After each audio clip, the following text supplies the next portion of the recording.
Tapi kayaknya waktu itu pas lu berdua ke Salak juga ada cerita deh. Oh iya. Masa kita cerita merbabu doang, dia juga punya cerita. Sebenarnya pengalaman nih di Salak disasarin katanya. Disasarinnya nggak sendiri, bertiga. Iya. Kita waktu itu tripnya berame-rame. Tapi kalau cerita lengkapnya sebenarnya udah gue share di YouTube gue, Cynthia Tengens. Tapi intinya sih waktu itu gue nge-trip sama Mas Tio, kita ke Gunung Salak yang memang sudah sangat terkenal dengan mistisnya. Tapi saat itu niatan kita juga nggak macem-macem, niatannya kalau mau kerja, syuting, udah selesai, mau main-main aja di alam. That's it, nggak punya niatan macem-macem. Jadi banyak orang yang suka nanya, takut nggak sih kalau cewek ke gunung-gunung gitu? Ya nggak juga. Kalau lo melakukan apapun dengan niatan baik, ya ngapain harus takut gitu kan? Cuma memang ternyata akhirnya saya mengalami sendiri tuh kisah mistis di Gunung Salak. Saya hilang, disasarin, nggak saya sendiri, bertiga. Itu tuh bercanda banget sih. Lu mau kemana sih? Itu gue pengen muncak rencananya, bertiga. Kita bertiga mau muncak. Dari mana bikinnya? Dari pos berapa? gue lupa lah pos berapa, pokoknya dari kita dari Curug lah. Ya, pokoknya dari Curug lah. Itu pas saya sebut ya Cimatinya deh. Oke. Iya, pokoknya gue dari Curug. Gunung Salak kejadiannya. Karena gue belum pernah naik Gunung Salak, Mas Erna kan waktu itu udah pernah. Jadi mereka lagi syuting di bawah sama Mas Dani, gue, Bayu, sama si itu Ilham. Oh iya, sama si Ilham, gue inget nama bapaknya Ilham. Gue panggil dia nama bapaknya soalnya Jajan. Iya, si Ilham. Jadi kita bertiga niatannya muncak, tetapi ketika mau muncak itu banyak sekali halangan gitu loh. Tapi detailnya kayaknya cek di YouTube gue sih. Soalnya gue udah cerita, nanti diulang-ulang, berulang tapi ceritanya. Ada cerita yang seru sedikit mungkin apa itu? Sebenarnya kalau ngalamin hal mistis tuh, yang tenda, yang masak kayaknya kalau nggak salah deh. banyak sih, soalnya gini. Masalahnya tuh cerita mistis yang gue alami selama berpetualang beberapa tahun ini nggak cuma itu doang gitu, banyak. Jadi kayak kalau sekedar cuma ngelihat ada yang lewat, disenyumin terus gue senyumin balik, itu gue pikir manusia padahal bukan, gue nggak tahu. Terus paling kayak denger suara atau kayak digituin apaan nih megang gue, tiba-tiba nggak ada orang, atau yang cuman ngelihat gitu-gitu sih. Beberapa kali pernah gitu, cuman memang yang paling parah dan ekstrim itu Salak karena seumur-umur gue nggak pernah disasarin. Itu sih. Untung ketemu ya. Ketemunya dijemput nih sama Mas Tio. Kalau nggak kita, Bapak Tio Tapi ini. sebenarnya gini, sebenarnya kalau misalnya lo pernah nggak ngalamin kayak gitu juga sebelumnya gitu? Yang kayak gitu deh untuk lihat. Kalau sampai begitu sih nggak, paling cuman kayak ngerasa auranya nggak enak atau denger suara-suara, mimpi sih. Kalau mimpi beberapa kali tuh suka. Apa dulu kan kita ekspedisi kemana-mana yang blesep-blesepan kemana-mana tuh mimpi, kalau nggak rep-repan. Nah rep-repan juga kan secara medis antara ada dan tiada, secara tidak logikanya juga ada kan ya. Nah itu memang pernah beberapa kali gitu. Terus tapi kalau bener-bener ngelihat nyata gue harus nanganin sendiri. Baru merbabu kemarin. Jadi selama ini setelah merbabu ada lagi nggak pernah mengalami lagi nggak kasus kesurupan gitu? Oh iya, waktu bikin ini BBS ini apa? Kan, bersahabat itu ya. Ya, yang berkemah bersama sahabat Gudang Alam, kita kan bikin acara tuh di Majalengka, di kaki gunungnya Ciremai. Pokoknya waktu itu pesertanya itu ada yang ke air terjun, Nah, sebenarnya dari air terjun itu pulangnya harusnya naik mobil kan. Sebenarnya bisa trekking lewatin hutan lagi, tapi karena itu udah sore, jadi udah deh naik mobil aja yang cewek-cewek, terutama yang cewek-cewek naik mobil, yang cowok trekking aja. Nah, ada beberapa yang nggak mau cewek-cewek itu. Udah nyampe, ternyata mengalami kesurupan itu.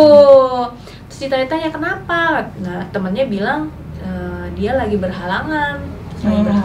Katanya kemungkinan buangnya sembarangan. Tapi nggak tahu ya, soalnya kan nggak, itu kan kata temennya gitu. Terus waduh gimana, terus udah mulai tendanya mulai dikerubungin kan. Waduh nih acara gue bisa hancur nih gara-gara ada yang kesurupan nih. Untungnya yang ini nggak rese, cuma nangis-nangis doang gitu kan. Ayo dipindahin ya? Dipindahin karena udah mulai peserta lain udah mulai ngeh kan. Udah kenapa sih udah bilang sama Hera, nah angkut bawa ke tenda panitia. Udah gitu bawa tenda bawah, pokoknya semua nggak ada yang gerubungin, pergi semua pergi. Udah diumpetin di tenda panitia. Gue lagi yang nanganin. Spesialis sepertinya. Terus Akhirnya di dalam tenda itu gue bertiga sama tuh cewek gitu. Terus dia tuh kayak marah yang kalian tuh nggak sopan, kalian nggak sopan yang gitu-gitu. Mungkin ketika masuk ke dalam hutan itu kan ya nama peserta kan ada yang cekik terus udah gitu mungkin ada yang buang sampah sembarangan, nggak tahu ya gitu. Nggak permisi. Pokoknya ngocehnya tuh nggak suka, nggak sopan ya gitu. Kesel gitu ya. Kesel.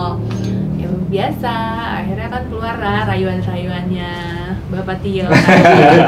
Jago merayu.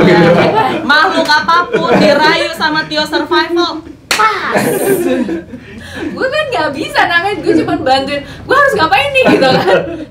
Soalnya kan nggak mungkin dia nanganin cewek sendiri ya. Dari itu kan acara gue sendiri, gue udah tanggung jawab. Aduh, ya ampun, ini gimana? Gue sampai mulai agak trauma. Waduh, ini kayaknya kalau sama Herna pasti ngalamin kayak gitu. Ada dia juga. Pokoknya kalau trip bareng si Bapak Harley dan Bapak Tio ini kayaknya pasti ada yang hal begitu. Saya mau nanya nih buat penonton semua yang indigo lah, coba keluar, coba ada yang nempelin dia. Soalnya tiap kali trip kemana-mana sama dia nih, pasti gue ngalamin hal mistis tuh pasti ada. Nggak 1-2 kali. Pengalaman beberapa lagi sebelumnya. Banyak nanti di episode berikutnya. Gue mau nanya nih Mbak Memet, kayak tadi kan disampaikan sama si perempuan ini bahwa kayak temennya mungkin ada yang lagi berhalangan, terus dia sendiri memang lagi berhalangan. Iya, maksudnya temennya nyampein bahwa dia lagi berhalangan, apakah dia buang sampah sembarangan. Mbak Memet pernah nggak sih lagi ngetrip ke alam gitu, terus pas lagi berhalangan juga? Nah kayaknya ini penting nih. Iya. Ini penting. Itu gue malah beberapa kali pasti ada. Gue juga sering sih naik gunung lagi berhalangan. Tiba-tiba gue harus naik gunung terus tiba-tiba berhalangan gitu, ya mau nggak mau kan, nggak mungkin dibatalin. Nah kan, oke nih, gue sama dia kan sama-sama cowok nih nggak ngerti nih. Kalau lu sebagai yang dua-duanya cewek, ya, dan pasti mengalami itu ya kan. Semua perempuan.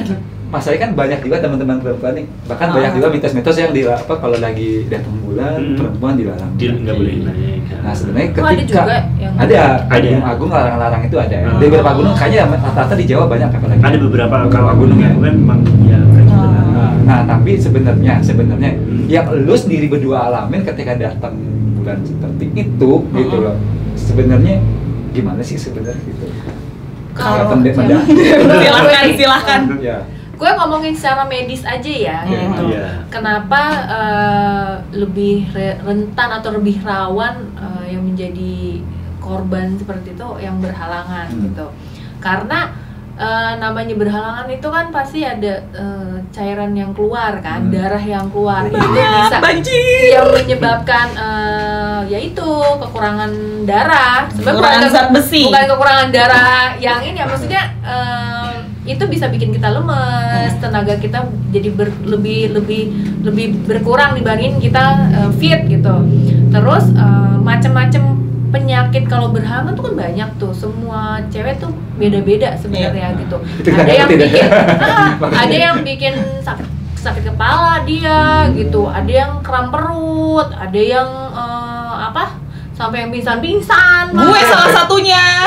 Ternyata banyak juga. Iya. Macem-macem, tiap cewek tuh beda-beda emang gitu. Ada yang sampai kayak gitu. Nah, ada yang sampai malas makan, gitu ada. Nah, macam-macam sih. Pas lagi kondisi seperti itu kan, emosional. Ya, emosional. Hormon kan, hormon. Marah-marah, nangis, nggak tahu penyebabnya apa, nangis terus gitu. Ada yang bukan orang gila, emang hormon aja. Hamba hormon #. Nah, makanya itu jadi sebenarnya ada larangan nggak boleh naik gunung. Sebenarnya bukan larangan ya, kayak himbauan sebaiknya tidak. Untuk menghindari hal-hal seperti itu kali. Betul. Tapi kalau ketika sudah mendaki, tiba-tiba baru tiba-tiba datang bulan seperti itu, nah itu berarti gimana ya penanganannya sendiri? Biasanya saat itu. Gini, biasanya perempuan itu pasti udah tahu tuh tanggal bulanannya tuh kisarannya dari mana ke mana ya. Pasti semua perempuan pasti kayak gitulah. Terus bener sih apa yang dibilang sama Mbak Memet. Biasanya kalau perempuan itu lagi datang bulan, pasti imun tubuhnya itu turun. Dengan imun tubuh turun, kemudian darah kotor banyak yang keluar, itu pasti anemia juga kan. Jadi nutrisi tubuh tuh harus dipenuhi banget. Jadi kita harus banyak makan. Makannya juga jangan banyak tapi karbo semua. Harus yang nutrisinya diperhatikan juga. Makan yang penuh dengan vitamin, kalsium, zat besi. Terus juga minumnya harus banyak supaya nggak dehidrasi. Terus kayak tadi Mbak Memet bilang kondisi perempuan juga beda-beda. Gue salah satunya. Gue kalau lagi datang bulan itu kesakitan banget, bisa sampai pingsan. Gue udah 2 kali pingsan, satunya pingsan di tempat lagi makan bakso. Malu sampai sekarang gue nggak balik tuh ke tempat makan bakso itu. Lagi makan tiba-tiba pingsan karena lagi datang bulan itu. Nah biasanya kalau gue pribadi pasti sudah bawa perlengkapan kebersihan wanita dan apa yang harus digunakan itu ketika di gunung ataupun dimanapun ya, nggak cuma di gunung aja. Kemudian juga kalau gue sudah mengerti kondisi gue bahwa gue bisa pingsan kesakitan sangat ketika gue lagi datang bulan, ya gue bawa painkiller, gue bawa obat yang biasa gue konsumsi ketika gue lagi kesakitan seperti itu. Karena kalau gue ngerasa sakitnya itu kepala sakit, seluruh tubuh gue itu sakit, rasanya disentuh gini aja tuh sakit. Jadi kadang orang kayak hormonnya berantakan, marah-marah. Mungkin nggak jelas kan penyebabnya apa, padahal kadang disentuh gini aja tuh ngilu badan. Bisa sampai segitunya. Nah itu berarti teman-teman yang perempuan, teman-teman perempuan ketika mendaki udah harus udah harusnya paham kondisi diri harus sih. Paham dengan kondisi, harus prepare gitu dengan kemungkinan yang terjadi. Mungkin dia lihat tanggal, nih gue belum nih, belum.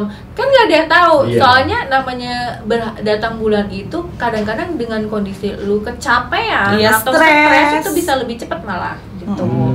Saat mungkin dia bilang masih lama nih, masih minggu depan gitu, tiba-tiba bisa keluar. Jadi intinya naik gunung itu semua harus dipersiapkan. Kayak gue tuh kalau naik gunung kotak obatnya udah kayak supermarket, udah kayak apotik.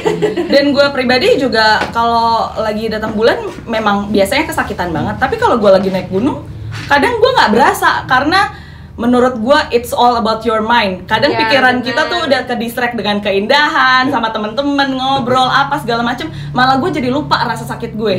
Tapi itu harus dipastikan juga semua kondisi orang kan berbeda. Pahami kondisi diri, kemudian juga persiapannya yang matang. Dan kalau memang ada halangan, ketika tubuhnya fit ada halangan di gunung misalkan, sampahnya tolong jangan dibuang sembarangan. Kalau nggak ntar kayak kasus yang kejadian kesurupan di tempat Mbak Memet acara itu ya kan. Kemarin juga ada kabar pas ada pembersihan operasi dari balai ya volunteer di Taman Nasional Gunung Merbabu itu pembersihan, salah satu sampahnya adalah